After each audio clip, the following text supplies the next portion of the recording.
An optical CMM, otherwise referred to as a VMM or video measuring machine, is similar to devices like optical comparators and measuring microscopes, as it is a non-contact instrument that uses images to perform measurements. However, VMMs utilize software to make inspection automatic.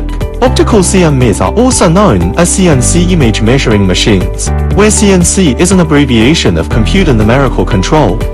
As the name suggests, these machines use image processing technology to perform automatic measurements that are both fast and highly accurate.